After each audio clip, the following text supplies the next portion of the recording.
সম্মানিত দর্শক শ্রোতা মুসলিম ভাই ও বোনেরা, আমি বর্তমানে অবস্থান করছি পবিত্র মদিনা মুনাওয়ারার মসজিদে নববীর আঙ্গিনায়।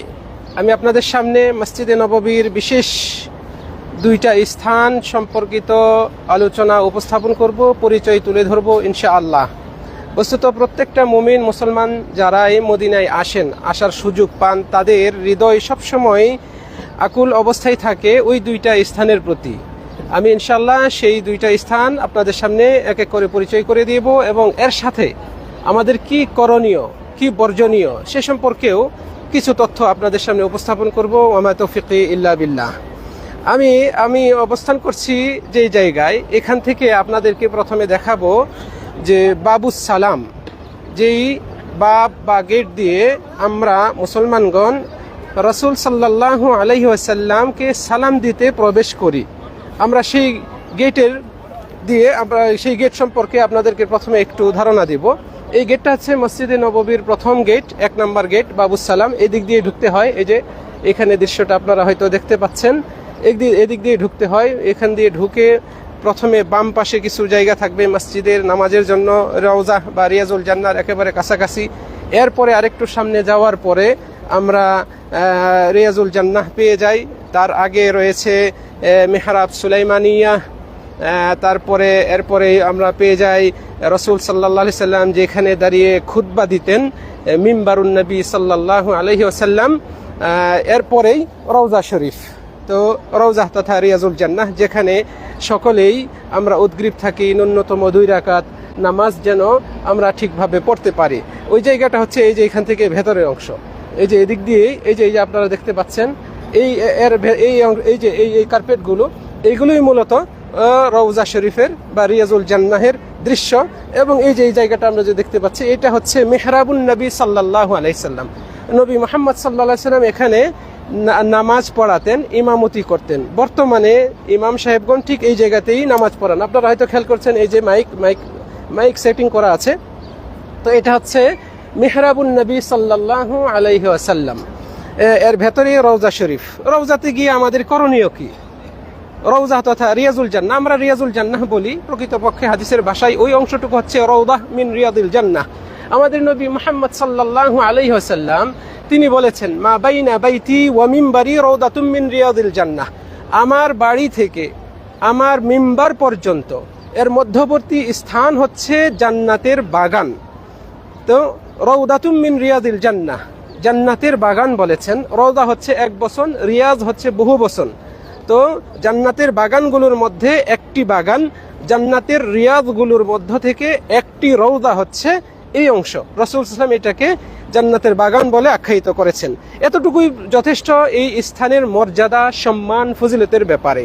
এই জন্যই প্রত্যেক মুমিন মুসলমানগণ উদ্গ্রীব থাকেন মসজিদে নববীতে আসার সুযোগ পেলে অন্তত রিয়াজুল জান্নাহে গিয়ে যেন অন্তত 2 রাকাত নামাজ আমরা পড়তে পারি, তিনি যেন পড়তে পারেন, এই ব্যাপারে আমাদের সকলের আকুলতা থাকে।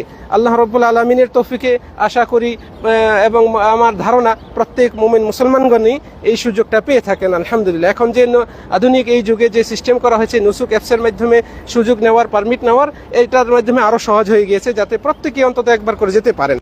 তো যাই হোক, এখানে গিয়ে সালাত আদায় করব, আমরা কোরআন তেলাওয়াত করব, জিকির আজকার করব, যতটুকু আমরা সময় পাই, অল্প সময়, এই সময়টাকে আমরা এইভাবে কাজে লাগাবো। ওখানে গিয়ে মোবাইলে ভিডিও ধারণ করা, নানান রকমের কথা বলা, অমুককে ফোন দেওয়া, তমুককে ফোন দেওয়া, ইত্যাদি ইত্যাদি এগুলো করা, এগুলো আসলে মূল্যবান সময়কে নষ্ট করারই শামিল। এগুলো থেকে আমাদের বিরত থাকা সমীচীন আমি মনে করি। সম্মানিত দিনী ভাইয়েরা, তো রিয়াজুল জান্নাহে যদি আমরা নামাজ পড়ি, তাহলে আমরা যেন জান্নাতেই নামাজ পড়লাম এই জাতীয় কথা কোরআন সুন্নাহের কোথাও বর্ণিত নাই। বরং এই জাতীয় কথা অগ্রিম কথা বলার শামিল, এগুলো ধারণা প্রসূত কথা বলার শামিল, গায়েবী বিষয় নিয়ে অতিরিক্ত মন গড়া ব্যাখ্যা দিয়ে এই জাতীয় কথা বলার শামিল। এগুলো থেকে আমাদের সতর্ক থাকতে হবে, বিরত থাকতে হবে। তবে আমরা অবশ্যই আশা করি এবং বিশ্বাস করি এই জায়গা অত্যন্ত ফজিলতপূর্ণ। রাসূল সাল্লাল্লাহু আলাইহি ওয়াসাল্লাম এটাকে জান্নাতের বাগান বলেছেন। আমরা অতটুকুই বলবো এবং এর মাধ্যমে আমরা সর্বোচ্চ কল্যাণ, সওয়াব, প্রতিদান, ফজিলত আল্লাহর কাছে আমরা কামনা করব। রিয়াজুল জান্নাহ এখানে এসে সালাত তারপরে জিকির আজকার, কোরআন তেলাওয়াত, দোয়া, এগুলোর পাশাপাশি আমরা অতিরিক্ত আরেকটা যে কাজ করতে পারি, যেহেতু এর পাশেই রসুল সাল্লাল্লাহু আলাইহি সাল্লামের কবর রয়েছে, আমরা এখান থেকেও রসুল সাল্লাল্লাহু আলাইহি সাল্লামকে সালাম দিতে পারি। আমরা নিজেরা এখানে ইবাদতগুলো করব, আমাদের আত্মীয় স্বজন, পাড়া প্রতিবেশী, আমাদের মুসলিম ভাই বোনদের জন্য এই রিয়াজুল জান্নাতে এসে দোয়া করব। শুধুমাত্র নিজেদের জন্য দোয়া করে চলে যাব আর মুসলিম মুমিন নর নারীদেরকে আমরা ভুলে যাব, এটা আসলে অন্যরকম দেখায়। আমরা অবশ্যই আমাদের মুসলিম ভাই বোনদের বিষয়টিও স্মরণে রাখব। রিয়াজুল জান্নাহ থেকে বের হওয়ার পর যারা রিয়াজুল জান্নাহে আমরা প্রবেশ করি, সেখান থেকে নামাজ পড়ে আমরা বের হই এমন এক জায়গা দিয়ে, আলহামদুলিল্লাহ, সেখান থেকে সরাসরি আমরা রাসূল সাল্লাল্লাহু আলাইহি সাল্লামকে সালাম দেওয়ার সুযোগ পাই। ওই যে বাবু সালাম দেখিয়েছিলাম, ওই বরাবর আমরা এদিক থেকে বের হয়ে যাই। তো এই সালাম দেওয়ার যে জায়গাটা, এই জায়গাটার পরিচয় আমি আপনাদের সামনে তুলে ধরবো এখন। আমরা রসুল সাল্লাল্লাহু আলাইহি সাল্লামকে যেখানে সালাম দিই, বস্তুত ওইটা হচ্ছে রসুল সাল্লাল্লাহু আলাইহি সাল্লামের হুজরা, ওনার বাড়ি ছিল। ওনার একাধিক স্ত্রী ছিলেন।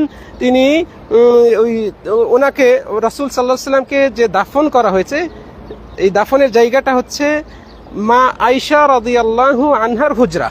ওই হুজরাতে রসুল সাল্লাল্লাহু আলাইহি সাল্লামকে দাফন করা হয়েছে। কেন? কারণ নবী এবং নবী রাসূলগণ যেই জায়গায় মৃত্যুবরণ করেন, সেখানেই তাদেরকে দাফন করতে হয়, মর্মে বিশুদ্ধ হাদিস প্রমাণিত রয়েছে। আর রসুল সাল্লাল্লাহু আলাইহি সাল্লাম মৃত্যুবরণ করেছেন মা আয়েশা রাদিয়াল্লাহু আনহার হুজরাতে, আয়েশা রাদিয়াল্লাহু আনহার কুলে মাথা রাখা অবস্থায় তিনি শেষ নিঃশ্বাস ত্যাগ করেন। ফলে রসুল সাল্লাল্লাহু আলাইহি সাল্লামকে এই হুজরাতেই, সেই জায়গাতেই দাফন করা হয়। এছাড়া অন্যান্য হুজরাগুলো খালি রয়েছে, আগে পরে পিছনে ডানে অনেকগুলো হুজরা রয়েছে, এগুলো সব ফাঁকা রয়েছে। তো এই হুজরাগুলোর মধ্যে থেকে প্রথমেই আমরা যখন সালাম দিতে আসবো, আমাদের সামনে এই যে গ্রিল সোনালী কালারের আমরা দেখতে পারবো। এই সোনালী কালারের গ্রিল দিয়ে রসুল সাল্লাল্লাহু আলাইহি সাল্লামের বাড়ির বা হুজরাগুলোর সামনের অংশকে ঘেরাও করে রাখা হয়েছে। আপনারা দেখতে পাচ্ছেন এই যে গ্রিল আছে, এইভাবে এই পর্যন্ত ওইগুলো সবগুলো রসুল সাল্লাল্লাহু আলাইহি সাল্লামের বাড়ির সামনের অংশ গ্রিল দিয়ে আটকে দেওয়া হয়েছে। তো আমরা প্রথমে এই যে গ্রিলটা পাবো সোনালী কালারের, এই গ্রিলে দুইটা ছিদ্র রয়েছে, এই একটা ছিদ্র, এই পাশে আরেকটা ছিদ্র। আমরা হাজী সাহেবগণ, আমি যেটা এখানে বাস্তবিকভাবে এখানে সশরীরে দায়িত্ব পালন বা খেদমত করার সময় যা দেখেছি, সে হিসেবে বলছি, এখানে অনেকে এসে এই জায়গায় সালাম দেন, এই জায়গায় সালাম দিয়ে বের হয়ে যান। তাদের ধারণা হচ্ছে এই যে ছিদ্র, এই ছিদ্র বরাবর রাসূল ইসলামকে সালাম দিতে হয়। আসলে এই কথা ঠিক, ছিদ্র বরাবর, কিন্তু এই ছিদ্র, এই যে প্রথম এবং দ্বিতীয়, এই দুইটা ছিদ্র বরাবর পেছনে, এর পেছনে ভেতরের অংশে ফাঁকা, ওই যে হুজরা ফাঁকা অংশ রয়েছে, এখানে কিন্তু রাসূল ইসলামের কবর নাই। তাহলে এটা খেয়াল রাখতে হবে আমাদের সবাইকে, যারা আমরা আসবো সালাম দিতে। প্রথম যে সোনালী কালারের গ্রিল পড়বে, এখানে প্রথম দুইটা ছিদ্র থাকবে, এই দুই ছিদ্র বরাবর কিছু নেই, ফাঁকা, এখানে সালাম দেওয়ার জায়গা নয়। তাহলে আমরা এই গ্রিল পার হয়ে, এই দুইটা ছিদ্র পার হয়ে আমরা একটা পিলার পাবো সাদা, এই পিলার পার হওয়ার পরেই আমরা চলে আসবো সেই আমাদের কাঙ্ক্ষিত স্থানে, যেখানে আমাদের নবী, বিশ্ব নবী, সর্বশ্রেষ্ঠ নবী ও রাসূল, আদম সন্তানদের সর্দার, যিনি এই উম্মতের জন্য শাফাআত করবেন, যিনি সর্বপ্রথম জান্নাতে প্রবেশ করবেন, যাকে দিয়ে জান্নাত উদ্বোধন করা হবে।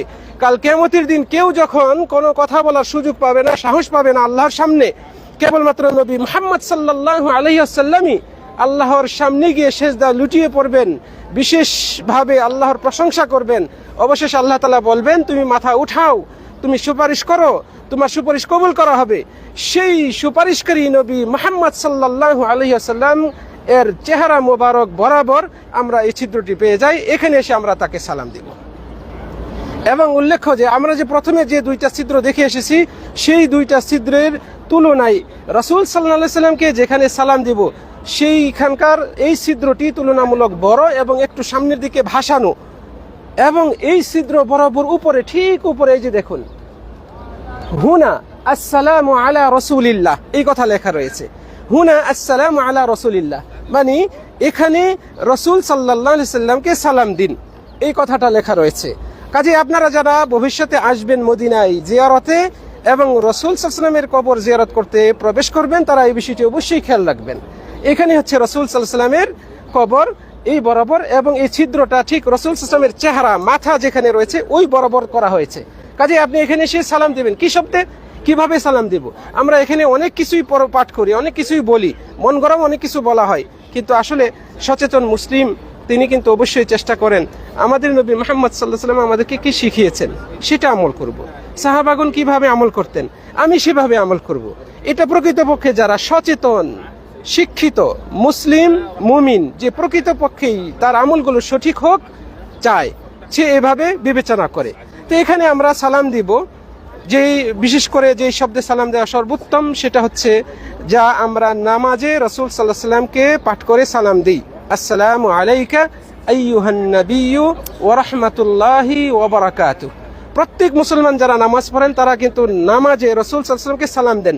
তাহিয়াতু, ওই যে তাশাহুদে বসে আত-তাহিয়াতু লিল্লাহি ওয়াস সালাওয়াতু ওয়াত তাইয়্যিবাতু, এরপরে কিন্তু আমরা সালাম দিই আসসালামু আলাইকা আইয়ুহান নাবিয়্যু ওয়া রাহমাতুল্লাহি ওয়া বারাকাতুহু। এই শব্দে সালাম দেওয়া সর্বোত্তম, কারণ এটা রাসূল সাল্লাল্লাহু আলাইহি সাল্লাম আমাদেরকে শিখিয়েছেন।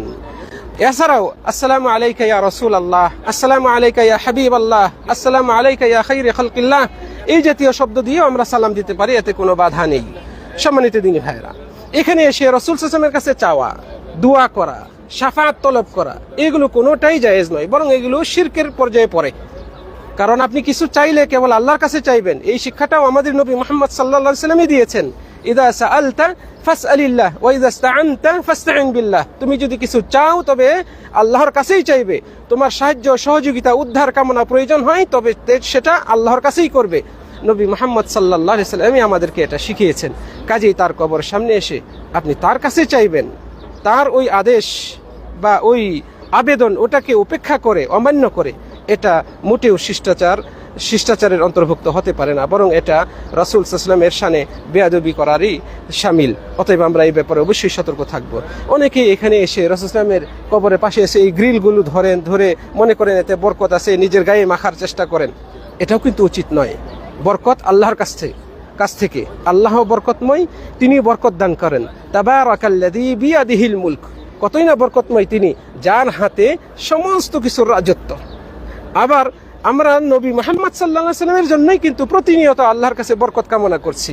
আল্লাহুম্মা বারিক আলা মুহাম্মদ ওয়া আলা আলি মুহাম্মদ কামা বারাকতা আলা ইব্রাহিম, এই যে দোয়া করছি, এখানে কিন্তু আমরা নবী মুহাম্মদ সাল্লাল্লাহু আলাইহি ওয়াসাল্লামের জন্য আল্লাহর কাছে বরকত চাইতেছি। তাহলে সেই নবী মুহাম্মদ সাল্লাল্লাহু আলাইহি ওয়াসাল্লামের কবরের কাছে এসে আবার আশপাশে গ্রিল ধরে আমরা বরকত তলব করি, এটা কি রকম? এটা তো মানে এটা একটা সাংঘর্ষিক একটা বিষয়, যেখানে আপনি নবী মুহাম্মদ সাল্লাল্লাহু আলাইহি ওয়াসাল্লামের জন্য আল্লাহর কাছে বরকত চাইছেন প্রতিনিয়ত, প্রত্যেকদিন যখনই দরুদ পাঠ করেন, যখনই নামাজ পড়েন, শেষ তাশাহুদে বসে দরুদ পাঠ করছেন, সেখানেও রাসূল সাল্লাল্লাহু আলাইহি ওয়াসাল্লামের জন্য আপনি বরকত তলব করছেন আল্লাহর কাছে। আবার সেই রাসূল সাল্লাল্লাহু আলাইহি ওয়াসাল্লামের কবরের কাছে এসে আপনি গ্রিল ধরে বরকত চান, এটা কেমন বিষয়? অতএব আমার সচেতন প্রত্যেক দর্শক শ্রোতা যারা দেখছেন তাদের কাছে অনুরোধ থাকবে, আপনারা ইসলামকে জেনে বুঝে আমল করার চেষ্টা করুন। আল্লাহ তাআলা আমাদেরকে তৌফিক দান করুন। সম্মানিত দিনী ভাইরা, রাসূল সাল্লাল্লাহু আলাইহি ওয়াসাল্লামকে আমরা সালাম দিব, এর বাইরে আমাদের এখানে কোনো কাজ নেই। এর বাইরে বলতে আমি বোঝাতে চাচ্ছি যে এখানে আমরা অনেক কিছুই করি, তার মধ্যে অনেকেই এখানে এসে কান্নাকাটি করেন, কান্নার ভান ধরেন, অনেকেই ভিডিও করেন, মা বোন বা স্ত্রী সন্তান তাদের কাছে ভিডিও কল দেন। এগুলো কোনোটাই সমীচীন নয়, এগুলো আদবের খেলাফ।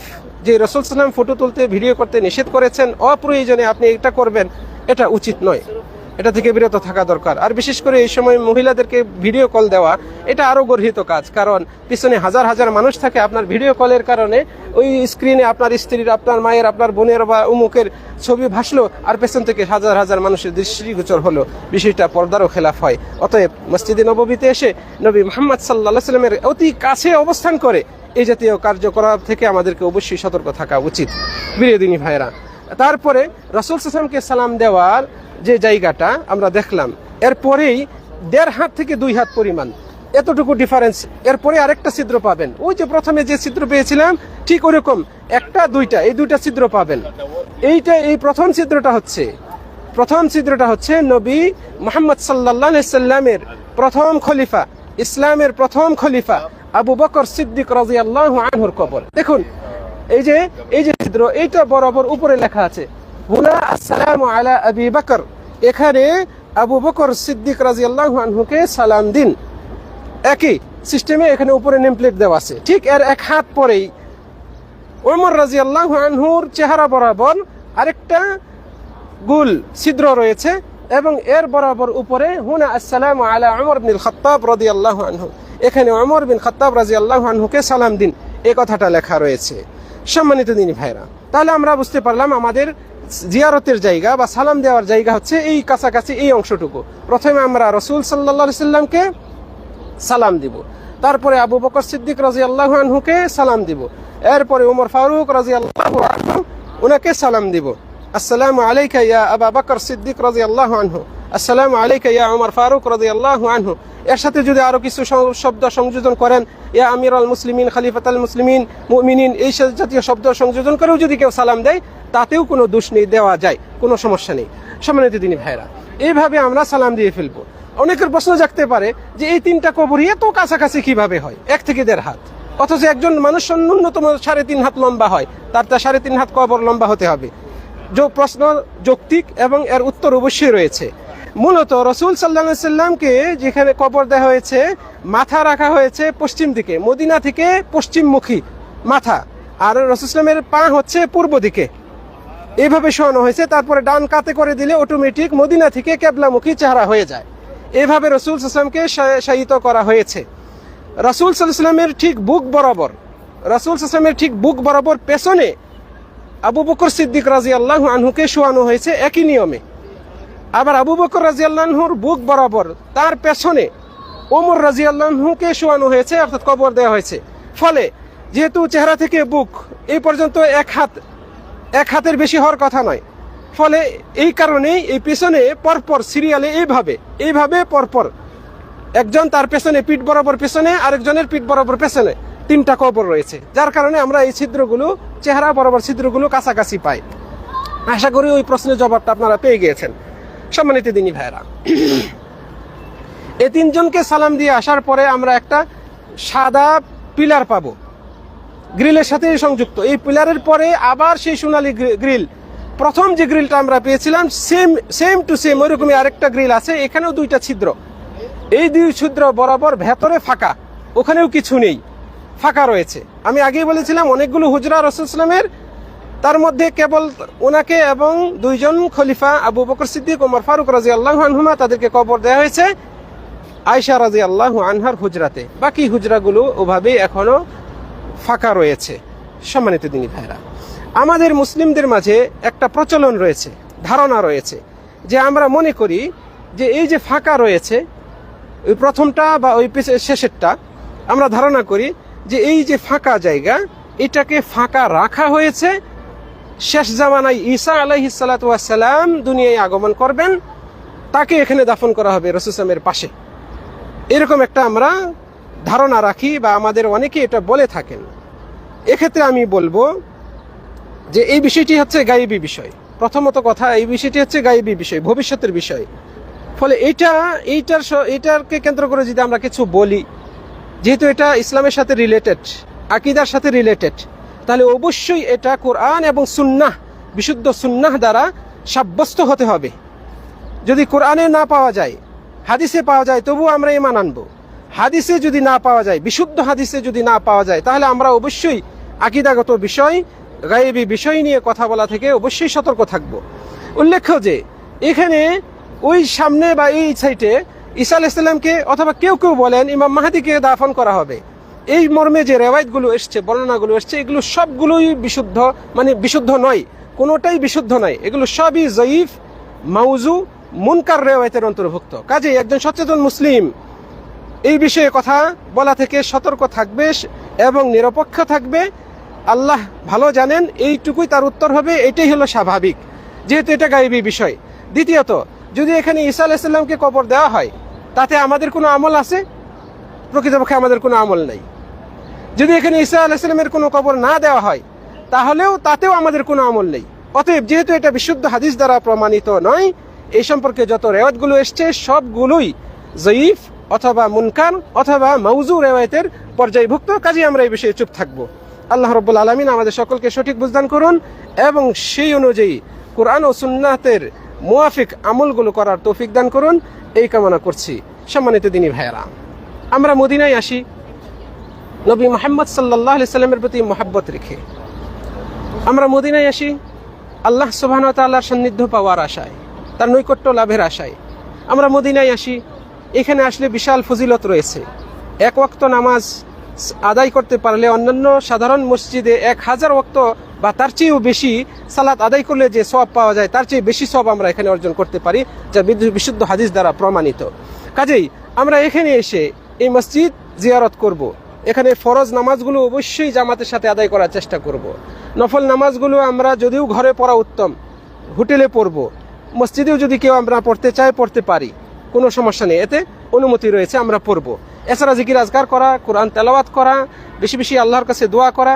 আর মদিনায় আসছি, মদিনায় নবী মুহাম্মদ সাল্লাল্লাহু আলাইহি ওয়াসাল্লামের কবর রয়েছে, যা একটু আগে আপনাদের সামনে বিস্তারিত বললাম। কাজেই এখানে নবী মুহাম্মদ সাল্লাল্লাহু আলাইহি ওয়াসাল্লামের একটা বড় হক হচ্ছে আপনি তার উপর বেশি বেশি করে সালাম দিবেন, তার উপর দরুদ পাঠ করবেন। এই জন্য দরুদ এবং সালাম পাঠের জন্য বারবার কবরের কাছে যেতে হবে, প্রত্যেক নামাজের পরে একবার করে হাজিরা দিয়ে আসতে হবে কবরের সামনে গিয়ে। এই যে ধারণা, এটা কিন্তু ভুল। বরং আপনি নবী সাল্লামকে সালাম দেওয়ার জন্য এবং তার উপর দরুদ পাঠের জন্য আপনাকে কোনো আনুষ্ঠানিকতার প্রয়োজন নাই। আপনি যেখানে আছেন সেখানে বসেই সালাম দিতে পারেন। মসজিদে সালাত আদায় করতে আসছেন, দরুদ পড়েন, সালাম দেন। সালাত শেষ হয়ে গিয়েছে, আপনি ওখানে বসেই দরুদ পড়েন, সালাম দেন। হোটেলে যাচ্ছেন, যাওয়ার পথে দরুদ পড়েন, সালাম দেন। হোটেলে আছেন, সেখানেও আপনি দরুদ পড়েন, সালাম দেন। অর্থাৎ আপনাকে কবরের কাছেই আসতে হবে, বিষয়টা এমন নয়। রাসূল সাল্লাল্লাহু আলাইহি ওয়াসাল্লাম বলছেন যে লা তাজআলু কবরি ঈদা, তোমরা আমার কবরকে অনুষ্ঠানের জায়গা বানায় নিও না। এটার আরেকটা অর্থ করতে পারি এইভাবে যে তোমরা আমার কবরের কাছে বারবার আসিও না। কেন? এর পরের অংশ থেকে এই অর্থটার যথার্থতা ফুটে ওঠে। রাসূল সাল্লাল্লাহু আলাইহি ওয়াসাল্লাম বলছেন ওয়াসাল্লু আলাইয়া, তবে তোমরা আমার উপর দরুদ পাঠ করো। ফাইন্না সালাতাকুম তাবলুগুনি হাইসু মা কুনতুম, কেননা তোমরা যেখান থেকে দরুদ পাঠ করো না কেন সেটা আমার কাছে পৌঁছে, সেটা আমার কাছে পৌঁছে। তাহলে এর মাধ্যমে আমাদেরকে সহজ করে দেওয়া হয়েছে, আমরা যেখান থেকে দরুদ পাঠ করব নবী মুহাম্মদ সাল্লাল্লাহু আলাইহি ওয়াসাল্লামের কাছে সেই দরুদ পৌঁছে যায়। কিভাবে পৌঁছে? কিভাবে পৌঁছে? এর জবাবও আমরা পাই স্বয়ং নবী মুহাম্মদ সাল্লাল্লাহু আলাইহি ওয়াসাল্লামের হাদিস থেকে। তিনি বলছেন ইন্না লিল্লাহি মালাইকা সাইয়াহিনা ফিল আরদ, আল্লাহর বহু ফেরেশতা রয়েছে যারা জমিনে বিচরণ করছে। ইউবাল্লিগুনা আসসালামা আন উম্মতি, আমার উম্মতের সালাম আমার কাছে পৌঁছে দেয়। ওই ফেরেশতাদের দায়িত্বই হচ্ছে পৃথিবীতে বিচরণ করা, দেখা কে সালাম দিচ্ছে, কে দরুদ পাঠ করছে, তাদের সালাম ও দরুদ আমার কাছে পৌঁছে দেওয়া। আল্লাহু আকবার, কত সহজ! এবং এর মাধ্যমে আমাদেরকে কত সম্মানিত করা হয়েছে। আমরা যে পেশারি লোক হই না কেন, আমরা যে দেশে অবস্থান করি না কেন, আমরা যেখানেই অবস্থান করি না কেন, আমরা সেখান থেকেই আমাদের নবীকে সালাম দিতে পারি, আমরা সেখান থেকেই আমাদের নবীর উপর দরুদ পাঠ করতে পারি সাল্লাল্লাহু আলাইহি ওয়াসাল্লাম। এবং এটা ফেরেশতারা তার কাছে পৌঁছে দেন। আল্লাহ দায়িত্ব দিয়েছেন ফেরেশতাদেরকে। কাজে আপনি আমি যে যেখানেই থাকি না কেন সেখান থেকেই সালাম দেব। আপনার সালাম অন্য কোনো মানুষের ভাইয়া হয়ে এখানে পৌঁছানোর কোনো প্রয়োজনীয়তা নেই। আপনার সালাম, আপনার দরুদ পৌঁছে দেওয়ার দায়িত্ব আল্লাহ রাব্বুল আলামিন দিয়েছেন ফেরেশতাদেরকে। ফেরেশতা হচ্ছে তারা লা ইয়াসুনাল্লাহ মা আমারাহুম, আল্লাহ তাদেরকে যা আদেশ করেন তার কোনোটাই তারা অমান্য করে না, হুবহু পালন করে। ওই ফেরেশতাদেরকে আল্লাহ তাআলা দায়িত্ব দিয়েছেন। আলহামদুলিল্লাহ। আমাদের নবী মুহাম্মদ সাল্লাল্লাহু আলাইহি ওয়াসাল্লাম বলছেন, যখন কোনো মানুষ, কোনো বান্দা আমাকে সালাম দেয়, রুদ্দাত ইলাইয়া রূহি, আমাকে আমার রূহ ফেরত দেওয়া হয়, হাত্তা উরুদ্দা আলাইহিম, আমি অবশেষে তাদের সালামের জবাব দিই। তো এইভাবে রাসূল সাল্লাল্লাহু আলাইহি ওয়াসাল্লাম আমাদেরকে জানিয়েছেন তিনি সালামের জবাব কিভাবে দেন, কিভাবে তার রূহ ফেরত দেওয়া হয়, এইগুলো গায়েবী বিষয়। ওগুলো নিয়ে ঘাটাঘাটি করার আমাদের কোনোই প্রয়োজন নেই। যে বিষয়ে রাসূল সাল্লাল্লাহু আলাইহি ওয়াসাল্লাম চুপ থেকেছেন, আল্লাহ রাব্বুল আলামিন বিস্তারিত আমাদেরকে উল্লেখ করেন নাই, ওই বিষয় নিয়ে ঘাটাঘাটি করার কোনো প্রয়োজনীয়তা আমাদের নাই। যখনই আমরা ওই বিষয়ে বাড়াবাড়ি করব, ঘাটাঘাটি করব, তখনই আমাদের দ্বারা ভুল হওয়ার সম্ভাবনা রয়েছে। কাজেই হাদিসে আসছে আমরা সালাম দিলে রাসূল সাল্লাল্লাহু আলাইহি ওয়াসাল্লামের কাছে ফেরেশতারা পৌঁছান এবং রাসূল সাল্লাল্লাহু আলাইহি ওয়াসাল্লামকে তার রূহ ফেরত দেওয়া হয়, তিনি সালামের জবাব দেন। আমরা এতটুকু ঈমান রাখবো এবং এতটুকুর উপর বিশ্বাস করে আমরা আমলগুলো করব। সম্মানিত দিনী ভাইয়েরা, আল্লাহ সুবহানাহু ওয়া তাআলা মহাগ্রন্থ আল কোরআনে বলছেন, ইয়া আইয়ুহাল্লাযীনা আমানু সাল্লু আলাইহি ওয়া সাল্লিমু তাসলিমা, হে ঈমানদারগণ তোমরাও তাকে সালাম দাও এবং তার উপর দরুদ পাঠ করো। কাজেই আমরা যে যেখানেই থাকি না কেন বেশি বেশি নবী মুহাম্মদ সাল্লাল্লাহু আলাইহি ওয়াসাল্লামের উপর দরুদ ও সালাম পাঠ করব। এর মাধ্যমে আল্লাহ রাব্বুল আলামিন আমাদের উপর দয়া রহমত বর্ষণ করেন এবং এর মাধ্যমে আল্লাহ রাব্বুল আলামিন আমাদের গুনাহগুলোকে ক্ষমা করেন। এর মাধ্যমে আল্লাহ রাব্বুল আলামিন আমাদের সম্মান ও মর্যাদা অতিমাত্রায় অনেক হারে অনেক স্তরে বর্ধিত করেন, যা বিশুদ্ধ হাদিস দ্বারা প্রমাণিত। আল্লাহ রাব্বুল আলামিন আমাদেরকে এই বিষয়গুলো অনুধাবন করার তৌফিক দান করুন এবং নবী মুহাম্মদ সাল্লাল্লাহু আলাইহি ওয়াসাল্লামের উপর প্রতি আমাদের যে দায়িত্ব রয়েছে, হক রয়েছে, কর্তব্য রয়েছে, সেগুলো যেন আমরা যথাযথভাবে পালন করতে পারি। আল্লাহ রাব্বুল আলামিন আমাদের সকলকে তৌফিক দান করুন এবং মসজিদে নববীতে যারা জিয়ারত করতে আসছেন, আল্লাহ রাব্বুল আলামিন তাদের জিয়ারতকে কবুল করুন। এখানে যা করণীয় রয়েছে সেগুলো যেন তারা সঠিকভাবে পালন করতে পারেন, যা বর্জনীয় সেগুলো থেকে যেন তারা দূরে থাকতে পারেন, বিশেষ করে শিরিক বিদআত থেকে দূরে থাকতে পারেন। আল্লাহ রাব্বুল আলামিন সেই তৌফিক দান করুন। এই কামনা রেখে আমি আমার আজকের সংক্ষিপ্ত আলোচনা শেষ করছি। আসসালামু আলাইকুম ওয়া রাহমাতুল্লাহি ওয়া বারাকাতুহু।